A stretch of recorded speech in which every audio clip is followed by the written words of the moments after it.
We are happy to have women politicians to share experiences about political engagement and where patriarchy plays out and what we need to do to counter some of these blockades. In the interest of time, I will immediately introduce the moderator for the day. Here in Kenya, our moderator is Professor Nyokabi Kamau, who will steer the discussions for the political sphere. And Professor Kamau is she's Executive Director of the Center for Parliamentary Studies and Training here in Kenya. She's also a strong champion of women's rights. She has been a reference group member to the Engendering Leadership Project in the HBS, and we are happy to have you today. Please take over and have a good discussion. Thank you, Joanne, and good morning, good afternoon, everybody, Nigeria, South Africa, and those of us in the room here in Nairobi. I had only begun by saying that we have had 2 days of discussions on issues of patriarchy, looking at different spheres. Today we go into the political sphere, and we all recognize that indeed women are marginalized in politics in Kenya, and I would want to imagine in most of the countries in the world. And how patriarchy does this and how it informs politics. I had begun to say that patriarchy does inform our perceptions, our mindsets, the value systems that we form in our lives, and the norms, what we call the philosophy of our lives, actually does get informed by that system that tells us that men lead while women follow. Women themselves actually get to believe it. In terms of politics, this is quite important, because if men are the ones who are supposed to lead in a normal situation, then women are getting into a field that is not seen to be their field. So this is like not the norm. It's not the value system that people have grown to appreciate, including the women themselves to some extent sometimes. So this is something that does inform politics. And how state-driven initiatives do help women, we know they do, actually. We have had initiatives in this country. We've had initiatives around the world. In Kenya in particular, I think some of the initiatives that have actually helped women to get into political leadership would be, encouraging a lot of civic education. I think down there in the grassroots, the women in the room will actually share with us how men and women on the ground have actually changed, beginning to change their perceptions about women as able leaders. And even at informal level, we know voters' mindsets are changing, although not as much as we would wish them to change. But how the voters are influenced, that's the question I will actually put to the panelists today. They will tell us how are the voters' mindsets actually influenced, what influences the choices they make. Because one of the questions that people will ask, even as we talk about patriarchy here, is why is it that we don't see a lot of women there for voting for women? But of course there are other players on the ground, and the women here will actually articulate this better, because sometimes maybe the votes as they're cast is not what we see as the results. And I think that's an area that the women in the room will actually go into the details, and how does patriarchy influence that, because these institutions are also led by particular people who believe only a particular people should actually win. And the question of whether women should and whether they do actually make a difference when they get into politics. So that's a question that everybody has been asking. And this debate actually began on Monday in this country. There was an opinion piece that came up in the Daily Nation, and someone commenting about this particular conference and saying, is this what we should be talking about? When women get into politics, do they make a difference? I will actually put this question to the women panelists, whether when they've been there, they feel a difference has been made by women politicians in a way that men would not have done. But in my own way, I think actually they do. And one of the things that women have done is to actually begin to break down patriarchy as we have known it, and to begin to change the value system as we know it, and to change the norms as we know them. And therefore, being a leader as a woman is slowly becoming the norm. And therefore, yes, women have made a difference. And I'll put these questions to our panelists. Let me just move very quickly to introduce the 3 panelists in the room. The first one that I'll talk to is Mrs. Mary Mwangi. Mrs. Mary Mwangi joins us here as a very accomplished business woman. And she has actually achieved a lot in an area that would be seen as very patriarchal, very male-dominated field. In Kenya, we have the transport industry is actually dominated by what we call the matatu industry. It's a very informal kind of sector. It's not much government regulation into it. So to get into it, you survive your own way, and it's driven by the men's agenda. But this lady in the room, she has actually managed to get to the top of that. And she did try her hand in politics in this year's elections. She lost marginally, yet she was running on the party that was a leading party, the TNA. She petitioned and lost, but of course there were other influences that were taking place there, because one of the guys was running, I think, for governor, was really a big influencer as to who was going to be the candidate and how voters were going to be influenced. I want to come to her and ask her, why is it that, what would you say that you have managed very well, Mary, to succeed in this very male-dominated field of the matatu industry? Why is it that politics became so difficult? Why did you opt to go into politics? And why did you choose Embakasi in particular? I have been in the matatu business, it's going to 33 years. This is a business where people do not thrive and survive, but we've been able to do that for the last 33 years. And I would say I've gotten an issue in this, which is actually not questionable. I was not to change my business for politics, but I thought, having been in Nairobi and especially in Embakasi East for the last 20 years, I have observed and I have seen the need for good leadership, and I thought I would give that to the electorate. Hence my venturing into politics. Let me just come to the next one. And what strategy? I mean, I'm sure you've used several strategies to make it in this difficult area of transport in this country. What strategy did you actually engage to get through to your voters in this very difficult area? And Embakasi, we know about it. It's an urban constituency. What strategies did you have in mind, and how did you work out your strategy? The one strategy that I thought would work for me was engaging the electorate on the ground, and I think it really, really worked well for me, because as I went round, I engaged them from the very rural to the elite in the constituency. And I actually did engage them. So I gave them myself to own. I give them myself to own, because I believe when you own, you do not destroy. So the electorate actually did own me. And even if we were to go back to the constituency to date, they still call me the Yamweshimiwa, because they do not even believe that I lost. Then they owned you, but then you didn't make it. Tell me, what is it that made, influenced, or diminished your chances for election?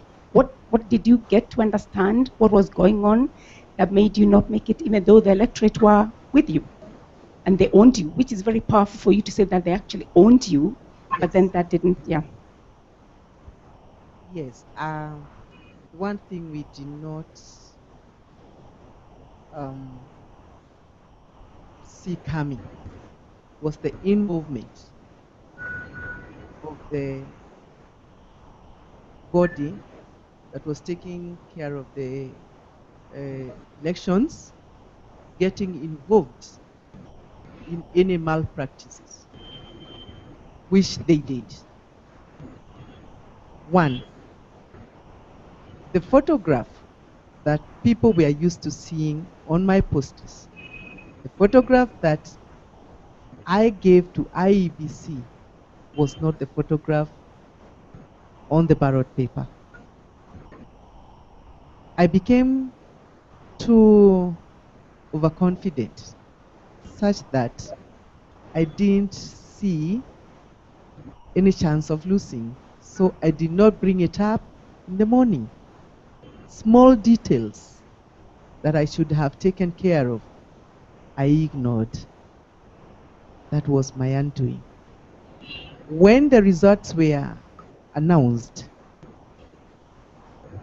there were 3 sets of results. As I was saying, it's very important never to ignore that small detail. Because I think, should I have shouted the morning that when I realized that my photo, the proper photograph was not on the ballot paper, it would have stopped there and then. And then maybe I would have sent a message that I am alert. So I think that did it.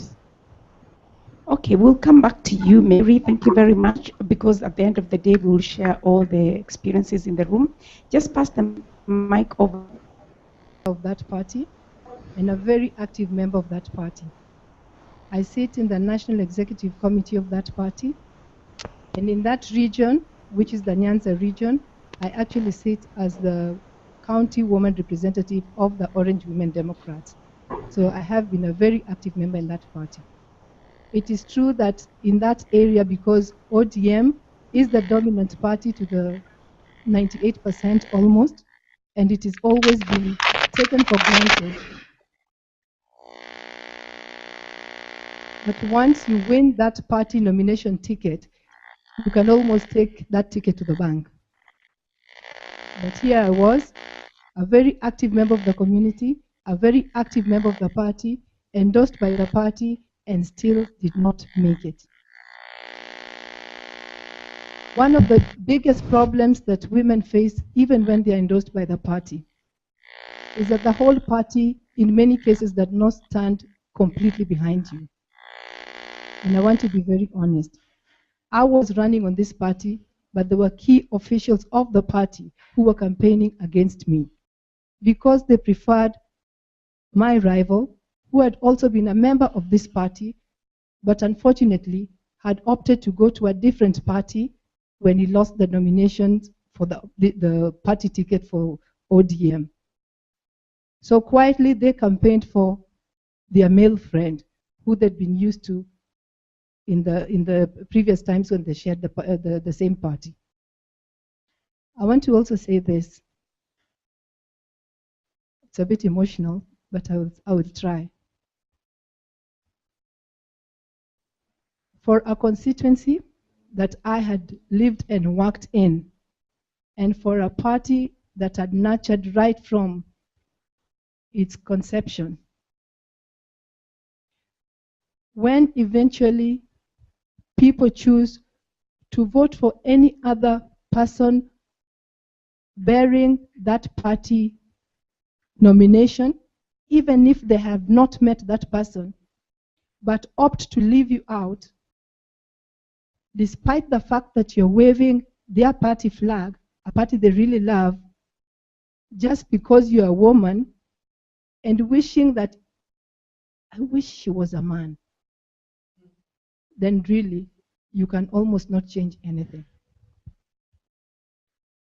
Nyokabi, a lot of women have been accused for getting into politics and not really going into it wholeheartedly. I went into politics wholeheartedly and I gave it my all. And I had the connection. And I had the party. The only thing I didn't have is that I'm not male. That's sad. I think going on from what Mary was saying, that she would do things differently, she will engage her voters. What is your connection? Because you had done it all right.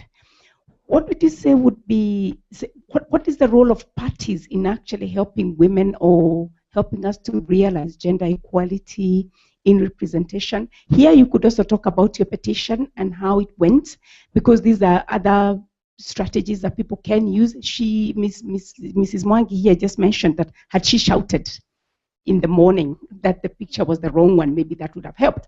But now that was not your case. Your picture was the right one, you're in the right party, but then this what happened. What would you say is the role of the party, and how can we then use political parties or work with them to help women? For a long time, we blamed political parties for sidelining women, because for a long time, political parties would only give women their nomination certificates in areas where the parties were not popular. But this time, ODM was extremely popular in Nyanza, where I vied. I got the party ticket, but it did not come out to support me. I ended up campaigning as Rosa. So as much as I got the nomination certificate from the party, I was not the party candidate. I was still Rosa. And yet in cases where there were male candidates, and they went out, weak male candidates, and they went out to campaign for those male candidates as their party's nominee, the male candidates won. So the parties, as much as now they are trying to involve women, they still shy away from fully being recognized or identified with those women as their preferred candidates, lest they annoy their male members. So in areas where the females actually got the party tickets, there was no support coming from the party. And when I say support, I don't mean financial. Financial, there was no financial completely. But sometimes even just having the party coming up to talk and identify with you. Because once the party identify with you in areas where they are strong, obviously, you're going to win that seat. I would like you to share some of the examples you gave when we were out in the room, because I thought they were quite powerful, of what exactly did happen, some of the examples that happened that you felt were clearly that the party wasn't supported. So it was not that you imagined that the party wasn't supported. It was clear you were not being supported.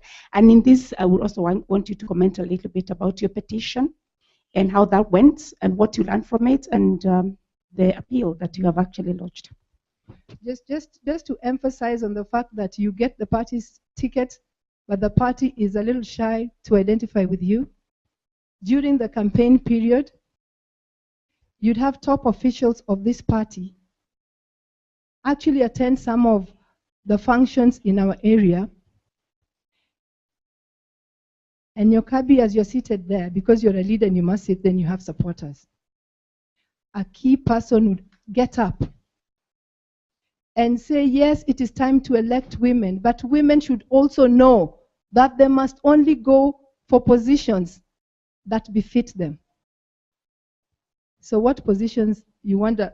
I'm vying for Member of Parliament. My rival or counterpart is also vying for Member of Parliament. But when a top-notch party official gets up and specifically talks about women candidature and attempt of women or by women to get to political positions that to them do not suit them, what are you telling the public? Aren't you indirectly telling the public, yes, this woman is vying for this seat, but she can't handle it, or it doesn't befit her? And remember, we've said this is an area where word from such people is almost law. So is the party really supporting you as much as you're bearing their tickets? Talk about your petition. Then you have the weight of the electorate who think they voted you and you didn't get them to where they want to go. But remember, all this time you're silent on your name, Rosa. You're ODM. But the petition is the most lonely thing you've ever go through. The costs are all on your shoulder. Not a word from your party. Not any support from your party. So as much as you are the ODM candidate, you are in it alone. So really, as much as we know that the party is so important in political decisions during elections, giving you the certificate is not enough. The party must go a step further. Once they give you the certificate, They need to identify with you and support you as their candidate. Because when you lose, Rosa has lost, but guess what? The party has also lost that crucial seat. Thank you, Rosa. I think it's good we think about strategies, and we will come to that at the second part of this discussion. What would you think would be strategies that would be useful? I mean, for your case, it's probably not to endear voters to women, but because probably the party is enough. I think in your place, the party is enough. Voters get endeared by just the party. What would you say are the strategies that you would suggest or you would use next time? Would you run next time, by the way?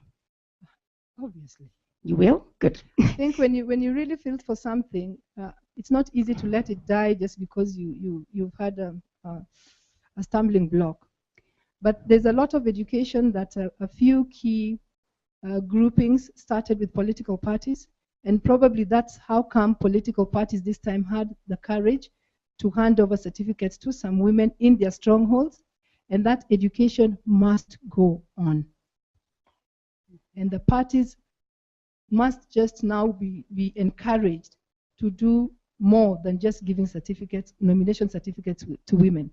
They must now go a step further and actually come out to support them openly during the contest.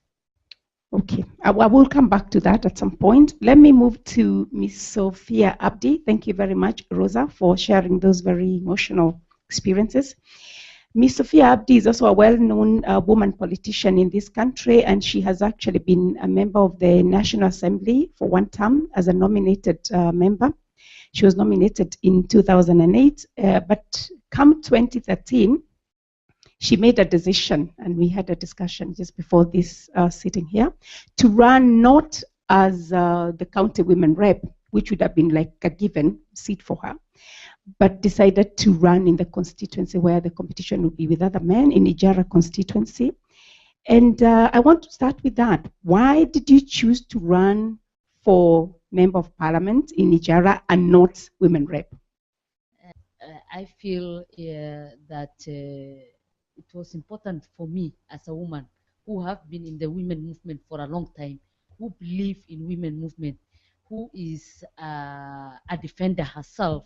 I felt that it was important that after, struggling with the constitution for a long time, I have been in the movement of constitutional reforms from Bomas to Naivasha. I was in the Parliamentary Select Committee. Remember, all that gave me the capacity, the strength of, going out and saying that I'll be my sister's keeper. And that's what I dream, and that is my, my thoughts of going to a constituency level. I had a nomination with my political party. My political party leader sat with me and told me, Sophia, go and do campaign for us and become #1 in the list. And again, in my county, particularly the leaders sat with me and told me, Sophia, we want you to be in the county women rep. But I told them no. One, we had a challenge as the women in this country to fill in the 1/3. And if I did not go to the constituency level, who else will go? I had the capacity, and I didn't want to leave a chance because I knew I worked in that constituency over 25 years. I had made my arithmetic very clear. And if you look at the total registered voters in Ijara, you will see 75% of the women registered. Why did they register? They registered because we had that connection together, and they wanted to have to make a change in northern Kenya. I was the only woman in the whole of northern Kenya to go to stand in a constituency. And I don't regret the decision I made, because I have a young girl of about 30 years old now who is representing me in Garissa County. I feel very proud, and I feel that I've achieved my dream as a woman by keeping the sisters. I became the sisters keeper. So I'm happy. I feel that the decision I made, I didn't make a wrong decision, and I'm not regretting going to Ijara constituency. And I'm telling the people I'm still there. Thank you, Sophia. I mean, that's quite powerful that you made a decision that obviously then threw you out. because had you taken the easy option, you would have been in. You were in Parliament for 5 years, and I know you are the only woman chair of a standing committee, the one for Labour and social welfare. Those were difficult positions to get. They still are, to become chair of a standing committee in Parliament. Just share with the audience, how successful were the few women MPs in pushing the women's and the equality agenda? How successful were you even as a chair of such a powerful committee, not the usual housekeeping committees? Could you share with us what you did there with your fellow women? Thank you. Thank you, Professor. First, I want to appreciate what the 10th Parliament women did. Those women went out of their way to do a lot of things. You remember it was we came out of the post-election violence, and we were deeply divided down the line because of the kind of emotion we came with. But when we sat down as a group, we felt it was important that we leave the political issues aside and address, because there was an opportunity of changing our constitution then. Then we said it is important for us to sit together as women and to address issues of the women. And I'm happy. Look at the constitution we have today. If it was not the women of the 10th Parliament who sat together and went out of their way to be one block and to speak one voice, today we could not have achieved what we are achieving, having the highest number of women in the Kenyan Parliament today. That is the efforts of the women. It is not a small effort. You remember in Naivasha, we were only 7 out of the 22 committee members, and we walked out when they refused to hear us. But when we walked out, that is the time the chairman decided that, no, there's a problem. I must listen to this group because they are the majority in this country. We must give them an ear. And that is the time people gave us an ear. So that is one of the major achievements of the women in the 10th Parliament. If you look at the laws the women made in the Parliament, we were very few at the backbench, because the executive were also in the Parliament. So the few of us, there are several laws that were made. If I can name some of them, we have the female genital mutilation. That was a very sensitive bill, an act of Parliament now. Then we have the National Drug Control, which was moved by Amina Abdallah. We had the International Treaties Bill that was moved by Millie Odhiambo. We had Social Assistance Bill by Joyce. We had a Public Benefit Organizational Bill that I moved, and it's an act of Parliament now. So there's many. Then if you look at the other things that we did, was we had engendered the standing orders. For the first time, women could go with their bags. It doesn't make a lot of benefit to the women, but it is sending message that this is part of our dressing. This is what we are, who we are. So when we engendered the standing orders, that gave us, the strength of going on. Then what we did was, we also did engendered the budget process in the Parliament. That is something that I feel very proud, because you cannot mention a budget in the House today without looking at the issues of the women. The issues of women, the issues of men, the seniors, the youth, everything must be addressed. So those are some of the things that we did when I come to me as a chair, the only chair then of a departmental committee, I think I went out of my way. There were a lot of challenges chairing that committee, particularly if you look at when we were doing investigations, our oversight roles. When we were doing the investigation, even at the Kenya Airways issue, it was very hot. When we were doing the NSSF issue, and the issue, when we were doing the layoff of Thika workers by the council, just laying off 2,000 people one single morning without even considering their children, anything. You just come, somebody who is not thinking, just tell the workers, you're moved, you leave the work. So those are challenge. There are a lot of challenge chairing a committee member in Parliament, particularly because there are many interests that comes into play.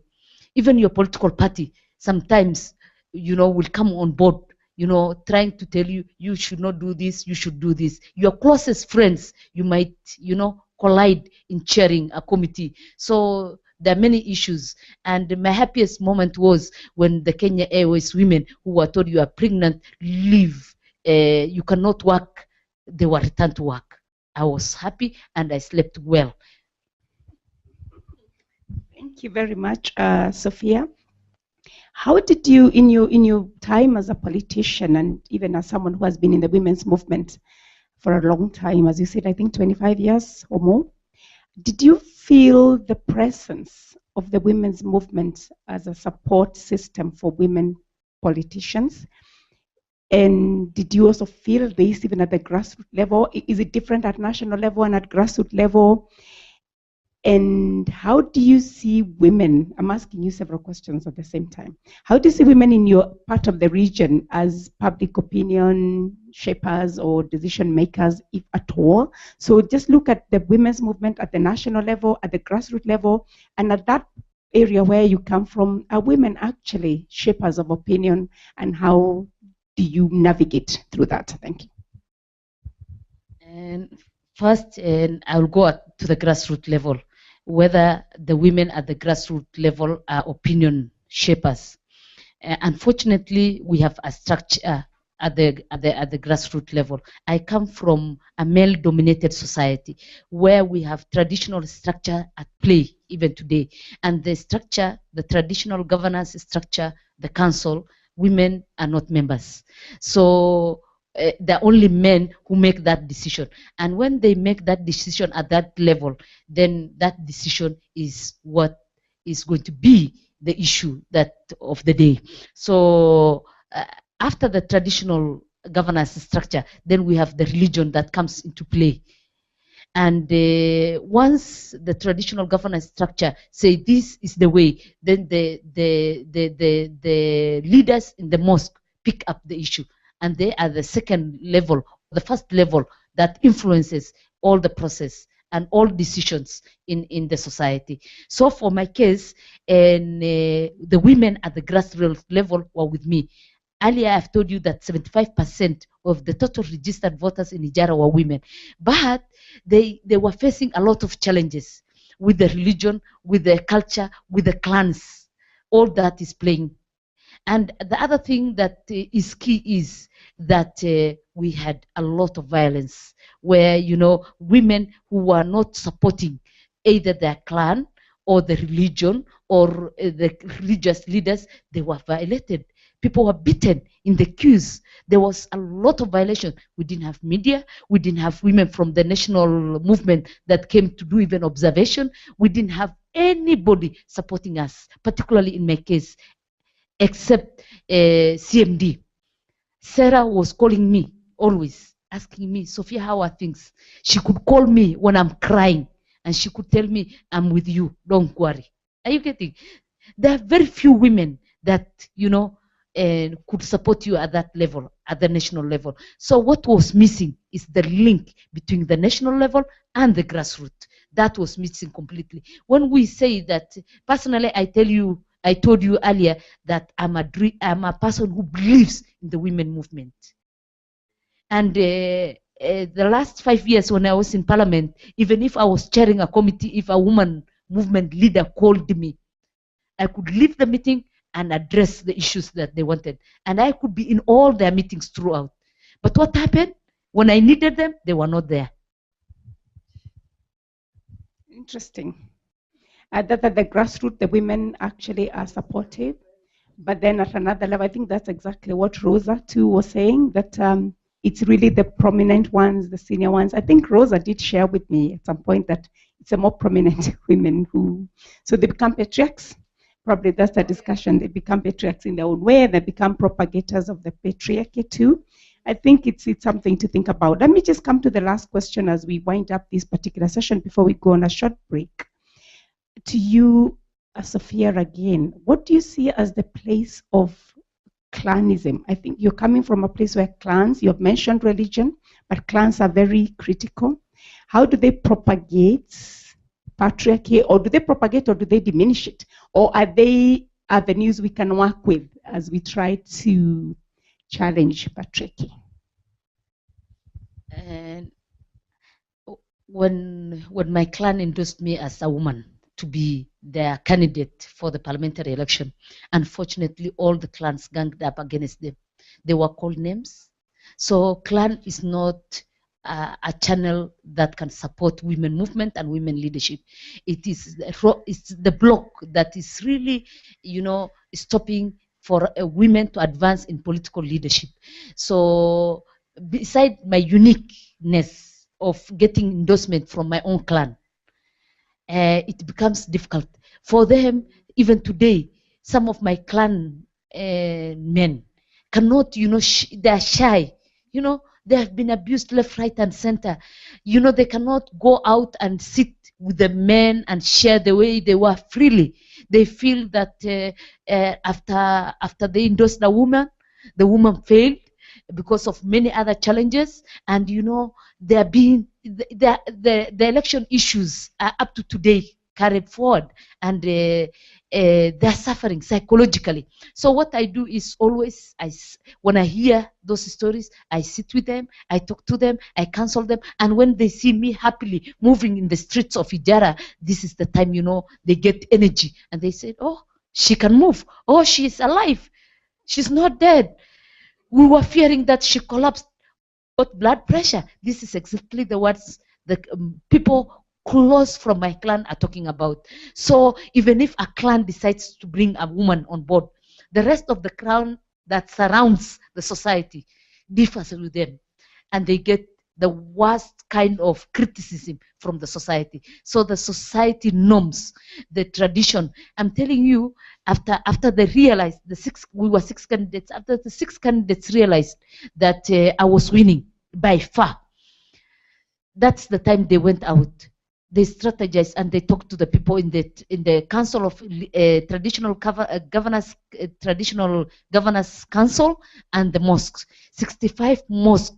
One day, all of them talked and said, it is not right for a Muslim leader, for a Muslim woman to be a leader for the society. So that when my father was critically ill in bed, when he passed on, he collapsed immediately. So the only thing I'm regretting about the politics is that I lost my father in politics. Otherwise, I feel women should not stop after even you go through the pains that I've gone through. After I've lost and I knew I did not lose, I come to court, and the court again, because a man is sitting there. When I lost with 185 votes only, and you miss 500 ballot papers, you don't know where they are, and the courts tell you that it is dismissed with 4 million. Unfortunately, our court system is not yet reformed. Nyokabi, I'm sorry, I don't come from a strongly religious dominated area like her, but clanism plays a big role. For example, I've been married in this constituency where I was vying for the last 24 years. This constituency, the Kisumu West constituency, in the previous parliament was part of Kisumu Town West constituency. But when IBRC split the constituencies, it's now became Kisumu West constituency, largely dominated by one clan, which is called the Jokisumo clan. I was quite instrumental in ensuring that they got a constituency.